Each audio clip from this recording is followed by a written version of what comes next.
শবে বরাত। শবে বরাত শব্দটি ফার্সি পরিভাষায় শবে বরাত বা লাইলাতুল বরাত। তো শবে বরাত শব্দটি হলো ফার্সি পরিভাষার শব্দ। এর অর্থ হলো অংশ বা নির্দেশ পাওয়ার রাত্রি। আর লাইলাতুল বারাত এটি একটি আরবি পরিভাষার শব্দ। এর অর্থ হলো বিচ্ছেদ বা মুক্তির রাত। বিচ্ছেদ বা মুক্তির রাত।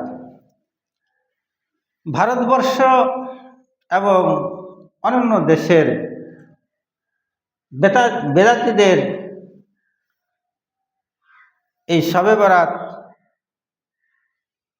উদযাপনের আমল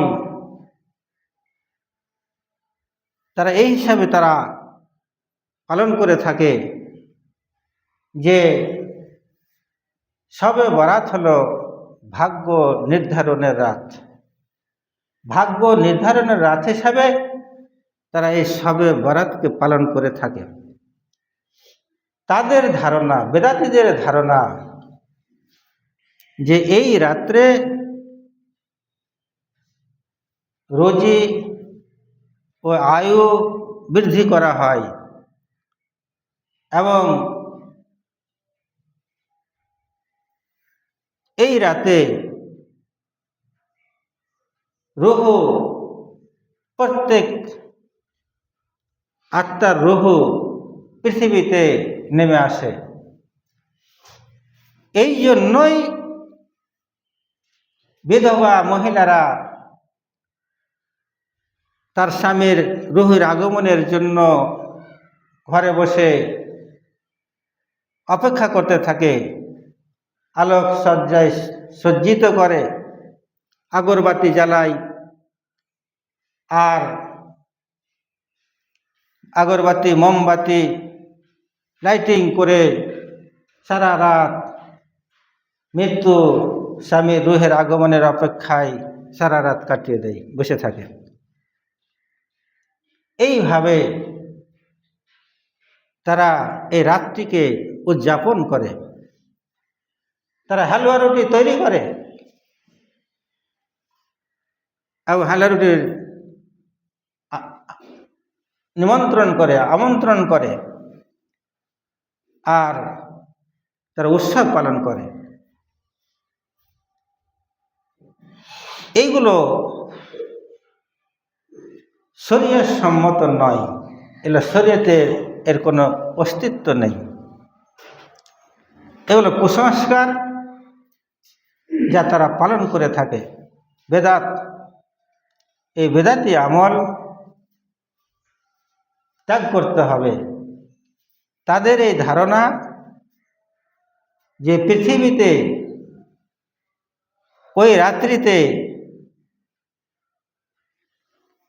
প্রত্যেক আত্মার রূহ, প্রত্যেক রূহ নেমে আসে, তার দলিল হিসাবে তারা পেশ করে থাকে। ইন্না আনজালনাহু ফি লাইলাতুল কদরে আমা আদরাকা মা লাইলাতুল কদরে লাইলাতুল কদরে খায়রুম মিনাল লাইলাতুল তানাজ্জালুল মালাইকাতু ওয়ার রূহু ফিহা মিন কুল্লি আমরিন সালামুন হিয়া হাত্তা মাতলাইল ফাজর।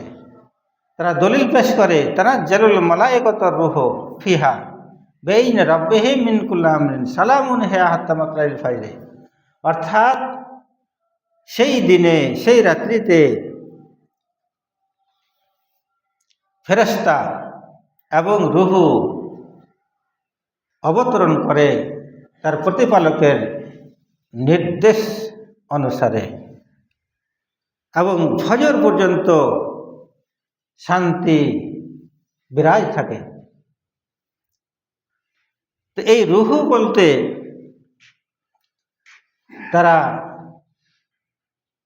বোঝাতে চেয়েছেন যে সমস্ত লোক মারা যায় তাদের রূহ ওই রাতে ফিরে আসে। কিন্তু তাদের এই ধারণার ব্যাপারে কোনো বিজ্ঞানী এই মত পোষণ করেননি। হাফিজ ইবনে কাসির তার তাফসির গ্রন্থ ইবনে কাসিরে এই রূহ সম্পর্কে বলেছেন যে রূহ হলো ফেরেশতাদের সর্দার জিবরাইল আলাইহিস সালাম। ওই রাত্রিতে অর্থাৎ লাইলাতুল কাদারের রাত্রিতে অসংখ্য ফেরেশতা এবং রূহ বলতে জিবরিল আলাইহিস সালাম এই পৃথিবীতে অবতরণ করেন। সেটা হলো লাইলাতুল কাদারের রাত্রি, যেটা রমজান মাসে আছে। এই রমজান মাসের লাইলাতুল কাদারের রাত্রিতে ফেরেশতা জিবরিল আলাইহিস সালাম অবতরণ করেন। এখানে শবে কাদারের সঙ্গে তার কোনো সম্পর্ক নেই। তো লাইলাতুল কাদারের রাত্রিতেই মৃত ব্যক্তির রূহ ফিরে আসে না। রূহ বলতে যারা ব্যাখ্যা দেয় সেটা ভুল। আসলে রূহ বলতে জিবরিল আলাইহিস সালামকে বোঝানো হয়েছে। আর এই জন্যই এগুলো মানে তাদের ধারণা যেটা শবে কাদারে হয়ে থাকে, কিন্তু আসলে শবে কাদারের রাত নয় এটা। কারণ লাইলাতুল কাদার তো ওই রাত্রি যে রাত্রিতে কোরআন নাজিল হয়েছে। শাহরু রমজান আল্লাযী উনজিলা ফিল কোরআন, কোরআন নাজিল হয়েছে রমজান মাসে। ইন্না আনজালনাহু ফি লাইলাতুল কাদরে ওয়া মা আদরাকা মা লাইলাতুল কাদরে, লাইলাতুল কাদরে খায়রুম মিন আলফি শাহরিন তানাজ্জালুল মালায়েকাতু ওয়ার রূহু ফিহা বিইzni রাব্বিহিম মিন কুল্লি আমরিন সালামুন হিয়া হাত্তা মাতলাইল ফাজর। এটা কদরের রাত্রে, কদরের রাত্রিতে কোরআন নাজিল করা হয়েছে। আর সূরা দোখানের 44 নম্বর আয়াতে বলা হয়েছে যে ইন্না আনজালনা লাইলাতিন মুবারাকাতিন ইন্না কুন্না মুনজিরিন। ওই রাত্রে, ওই বরকতময় রাত্রিতে কোরআন নাজিল করা হয়েছে। ওই রাত্রিতে ইন্না আনজালনা ও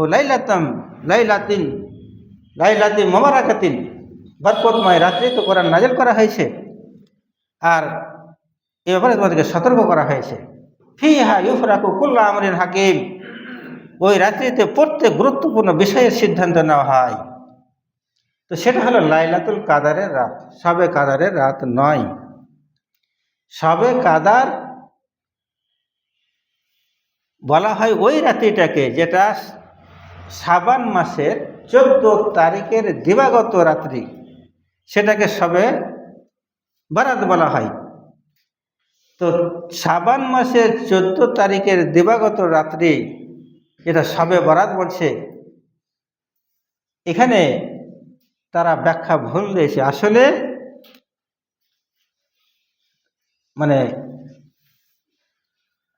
যেটা বরকতময় রাত্রি, লাইলাতুল মুবারাকাতিন যেটা বলা হয়েছে, বরকতময় রাত্রি, সেটা হলো লাইলাতুল কাদারের রাত্রি। তো লাইলাতুল কাদারের রাত্রিতে জিবরিল আলাইহিস সালাম এবং ফেরেশতারা আগমন করেন। কোনো মৃত ব্যক্তির রূহ ফিরে আসে না। তাদের এই ধারণা ভ্রান্ত। তাদের ধারণার পক্ষে কোনো সহিহ দলিল নাই। সহিহ তো দূরের কথা, কোনো জাল জয়ীফও নাই। এগুলো বানাওয়াটি সব। তারা এই রাত্রে আলো জেলে থাকে, আলোকিত করে বাড়ি ঘরকে, মোমবাতি জ্বালিয়ে দেয়, আর এই রাত পালন করে। এই জন্য আব্দুল হক মুহাদ্দিস দেহলাবি রহমতুল্লাহ আলাই উনি বলেছেন যে শবে বরাতের রাত্রিতে আলোকোজ্জ্বল করা এটা হিন্দুদের দেওয়ালি উৎসবের অনুকরণ মাত্র। হিন্দুরা দেওয়ালি উৎসবে তারা রাত্রিকে আলোকোজ্জ্বল করে, আর এরা সবে বরাতের রাত্রে করে, এটা তাদেরকে অনুসরণ করা মাত্র। অথচ অন্য জাতির সাদৃশ্য অবলম্বন করা, রাসূলুল্লাহ সাল্লাল্লাহু আলাইহি ওয়াসাল্লাম বলেছেন, মান তাশাব্বাহা বিকাউমিন ফাহুয়া মিনহুম, যে ব্যক্তি অন্য জাতির সাদৃশ্য গ্রহণ করবে সে ওই জাতিরই লোক, সে আমার দলভুক্ত নয়। এটা হিন্দুদের দেওয়ালি উৎসবের সাদৃশ্য অনুসরণ করে তারা এই রাত্রিটাকে মানে বৈদ্যুতিক আলো দিয়ে হোক কিংবা মোমবাতি দিয়ে হোক তারা আলোক উজ্জ্বল করে, আলোকময় করে উৎসব পালন করে। এটা বেদাত, নিকৃষ্ট কাজ। অনেকে বলেন হারুনুর রশিদ, বাদশাহ হারুনুর রশিদ এর অগ্নি উপাসক নও মুসলিম তাদের এই কাজ, তারা এই কাজগুলো চালু করেছিল।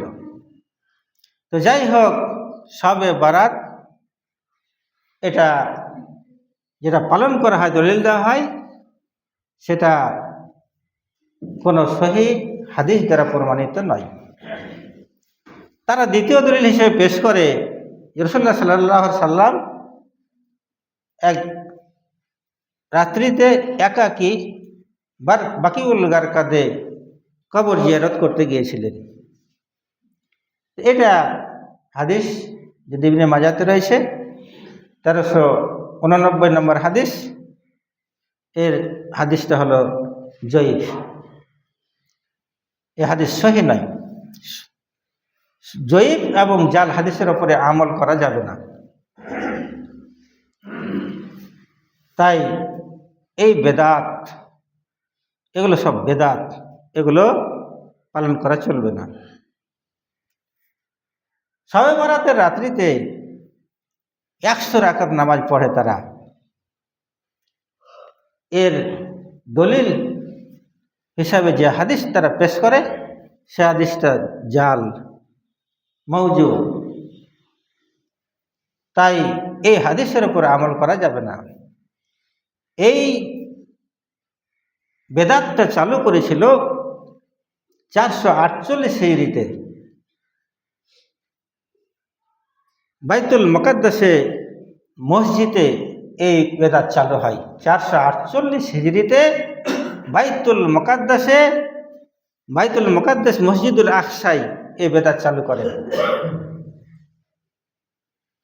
তখনকার পেট পূজারী যারা ইমাম, তারা এই 100 রাকাত সালাত অন্যান্য সালাতের সাথে যুক্ত করে এই সালাত তারা চালু করেছিল। এই সালাত, বেদাতি সালাতের জনপ্রিয়তা দেখে সেই যুগের কিছু মোমেন খাঁটি বান্দা, আল্লাহওয়ালা বান্দা, তারা আল্লাহর গজবের ভয়ে যে এই বেদাত যে তারা শুরু করে দিয়েছে, এই বেদাত চলার কারণে আল্লাহর গজব আসবে, আল্লাহর গজবে জমিন ধসে যাবে, এই ভয়ে তারা ওই সোহা ছেড়ে দিয়ে জঙ্গলে চলে গেছিল। তো এই বেদাত, নিকৃষ্ট বেদাত যা চালু হয়েছিল 448 হিজরিতে। তো এই 100 রাকাত শবে বরাতের নামে ওই রাতে যে নামাজ পড়ে থাকে তার কোনো দলিল নেই। এগুলো সবই ভ্রান্ত। অবশ্য ইমাম গাজ্জালির ইহইয়াউল উলুম এবং ইবনুল আরবির কুতুল কুলুব দেখে অনেকেই ধোঁকা খাবেন না। আসল কথা হলো যে এই বেদাত চালু হয়েছে 448 হিজরিতে জেরুজালেমের মসজিদে ওই পেট পূজারী ইমামদের দ্বারা। তাই এর ওপর আমল করা চলবে না। এটা এগুলো সব জাল, বানোয়াট, মওজু হাদিস। এ সম্পর্কে সহিহ কোনো হাদিস শবে বরাত সম্পর্কে নেই। তাই জাল এবং মওজু হাদিসের ওপরে আমল করা যাবে না। মোট কথা হলো যে শবে বরাতে যে আমলগুলো তারা করে এগুলো কোনোটাই শরীয়ত সমর্থিত নয়।